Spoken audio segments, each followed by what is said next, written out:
Сәлем достар, каналыма қош келдіңіздер. Маған тіркеліп, арнаның дамуына өз үлестеріңізді қоса кетіңіздер. Қызымның болашағы үшін бай кісінің көңілдесі болсам, Құдай да кешіретін шығар. Жасым 32-де. Осы жасыма дейін әйел болып, жарқырап, киініп, жадырап, күлмеппін десем, кейбіреулер тіпті сенбейтін шығар. Бірақ бұл менің шыным. Тұрмыс құрғалы жоқшылықтан көз ашпадым. Алланың сынағы шығар деп ойлаймын. Бірақ пендеміз ғой. Қысқа ғана ғұмырда адам сияқты өмір сүргін келеді екен. Мен Алматы облысының қызымын. Кішкене кезімнен анам інім екеумізді жалғыз өсірді. Ес білгелі әкемді көрген емеспін. Анамның айтуынша, әкем бізді кішкентай кезімізде тастап кеткен. Анама 2 баланы жалғыз өсірді. Қиын болғаны белгілі ғой. Сондықтан інім екеуміз де жоғары оқу орнына түсе алмадық. Мектепте қанша жақсы оқысам да, оқуға түссем деген арманым орындалмады. Мектепті бітіргеннен кейін бірден еңбекке араластым. Өйткені анам інім үшеуміз Алматы қаласында пәтер жалдап тұрдық. Ауылда жұмыс жоқ, болғасын қалаға көшіп келдік. Мектепті жаңа бітірген, жоғары білім жоқ. Ешқандай тәрбиесіз жас қыз қандай жұмыс істеуші еді. Сол баяғы еден жудым. Дүкенде сатушының көмекшісі болдым. Дәмханада даяшы болып жұмыс істедім. Әйтеуір анамның бір жағына шығуға тырыстым. Жұмыс істеп жүріп, колледжге түсіп, тігінші мамандығын алып шықтым. Күндердің бір күнінде өзімнің жақын досым Нәзиямен ортақ досымыздың туған күн кешіне барып, сол жерде Бақытжан деген жігітпен танысып, екеуміз бір-бірімізді ұнатып қалдық. Ол да біреудің жалғыз ұлы екен. Соңынан ерген қарындасы бар. Ата-анасы Талғар қаласында тұрады. Бақытжан екеуміз бірнеше ай кездесіп жүрдік. Ол бізді ұзын дене бітімі еңгезердей жігіт мейрамханада күзетші болып істейді екен. Оның мінезі тұйық, сөзге жоқ жігіт болып көрінді маған. Мен оны іштей ұнатып жүрсем де, оның мені ұнататынына аздап күмәнданатынмын. Өйткені ол сезімін аса білдірмейді. Мен анама Бақытжан деген жігітті ұнатып жүргенімді айтқанымда, ол маған: "Қызым, сен әлі жассың. Тұрмысқа шығуға асықпа. Біраз жұмыс істе. Ертең өзіңе жақсы жар болатын адамды өкінбейтіндей таңда", деп ақылын айтты. Мен әлі күнге анамның осы ақылына құлақ аспағаныма өкінемін. Бақытжанды ұнатқандықтан мен оның дегеніне көніп, соңынан еріп жүре беретінмін. Екеуміз көп ұзамай жақын қарым-қатынасқа да бардық. Ол өзінің туған күнінде мені үй ішімен таныстыруға апарды. Туған күн кешінде ішімдікке қызып алған туылған туыстары Бақытжанды бүгін үйлендіреміз деп қалжыңдап отырып, әзілдің соңы шындыққа ұласып, басыма орамал салып, мені сол күні алып қалды. Соңымнан қуғыншы болып анамның сіңлісі інім келді. Мен өз еркіммен келгенімді айтып, атанған босағанымда қалатынымды айттым. Сонымен не керек, үйлендік. 1 жылдан кейін қызды болдық. Бақытжан дәмханада жұмысынан шығып қалды. Өткені ол бір ішсе тоқтай алмай, бірнеше күн ішіп, уақытында жұмысқа шықпай қалатын әдет шығарды. Ата-енем жұмыс істейді. Олардың тапқан тергені тамақтан аспайды. Мен баламен үйде отырмын. Бақытжан болса әр нәрсені сылтаулатып жұмысқа шықпай қойды. Бір жұмысқа кіреді, 1 апта болмай шығып қалады. Әрі кеткендей 1 ай істейді. Жалақысын қайда жұмсайтынын білмейміз.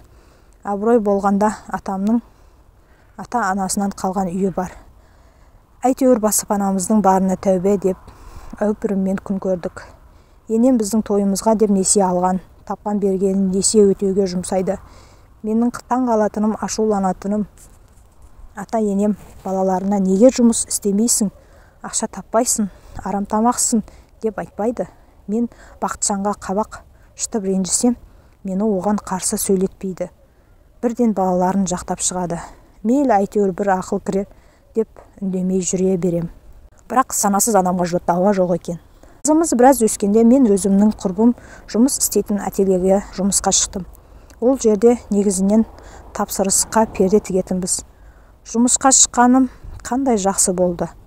Қызыма киім алдым, үйге азық-түлік аламын. Сөйтіп аз да болса қалтамда тиын тебен жүретін болды. Ал Бақытжанның жұмысы бірде бар, бірде жоқ. Кейде онымен ашып сөйлесіп, тұрмысымызды жақсартайық, жаспыз ғой, жұмыс істейік, ертең тағы да балаларымыз болады деп талаптандыруға тырысамын. Ол бәрін түсінгендей болады, бірақ жалқаулауға басым және ата-анасы оған жауапкершілікті сезінуге мүмкіндік бермегендіктен төзбелбеу болатын.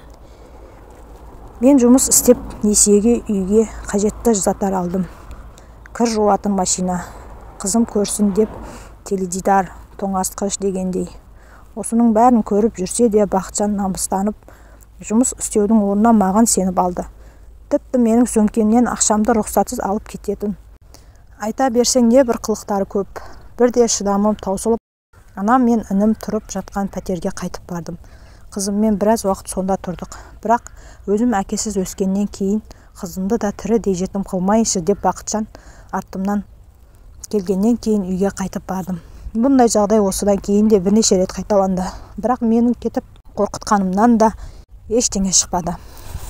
Бақытжан өзгеруге тырыспады. Өзгермесе өзі білсін деп жұмысымды жалғастыра бердім. Нәзия құрбым екеуміз ақшамызды тірнектеп жинап жүріп өзіміз жалға алатын бөлме тауып перде тігетін жеке салон аштық. Басында ешқандай пайда түспегенімен біраз уақыттан кейін тұрақты клиенттеріміз пайда болып ісіміз дөңгелей бастады. Бірде тапсырыс берушінің ақшасын сөмкеде жүрген күйі үйге алып келіппін. Сол күні Бақытжан біз үшін өте көп ақшаны 100 000 теңгені менің сөмкемнен алып, оның автоматына салып жібергенін білгенде, осы уақытқа дейін шыдап келген жүйкем сыр беріп, қатты ашуланып, одан бір жола кетуді ұйғардым.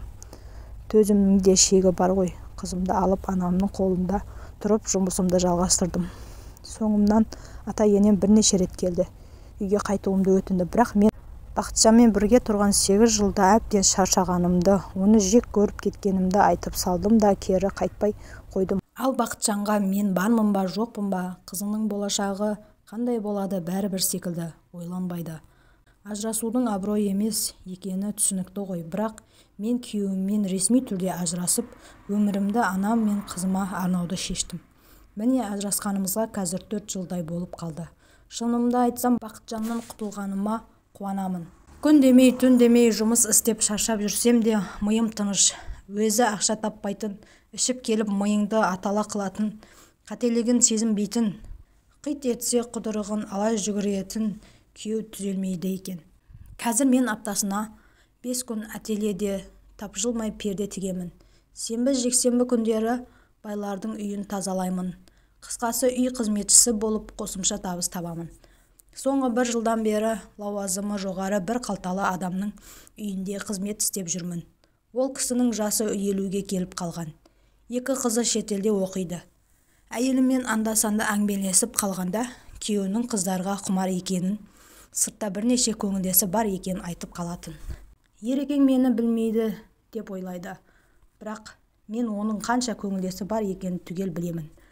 Тіпті біреуіне үй әперіп қойған, арасында соған барып тұрады. Мен білмегенсін жүре беремін дегенде таңғалдым. Сол қожайыным бірнеше ай болды. Менің қыр соңымнан қалар емес. Ол кісіге қанша қарсылық білдірсем де қояр емес. Жұмысымды аяқтап үйге қайтып бара жатқанымда жолымды аңдып үйге дейін машинасымен әкеп тастайды. Мен жоқта анам мен қызыма сыйлықтарды толтырып әкеп береді екен. Жақында ательеге сол кісінің атынан үлкен тапсырыстар түсті. Ол маған, егер мен оның екінші әйелі болуға келіссем, барлық жағдайымды жасап, үй алып беретінін, қызымның болашағын қамтамасыз ететінін айтты. Ол кісінің ұлы жоқ. Оның маған қойып отырған шарты, мен оған бірнеше бала туып беруім керек. Бірақ мен отбасылы адамның екінші әйелі болуға қалай келісім берем? Әрі әйелін де жақсы танимын. Шынында айтсам, менің Ерекеңе деген аса сүйіспеншілік сезімім жоқ. Тек алыстан басқа, бірақ сүйіп қосылған күйеуімнен ешқандай рахат көрмедім.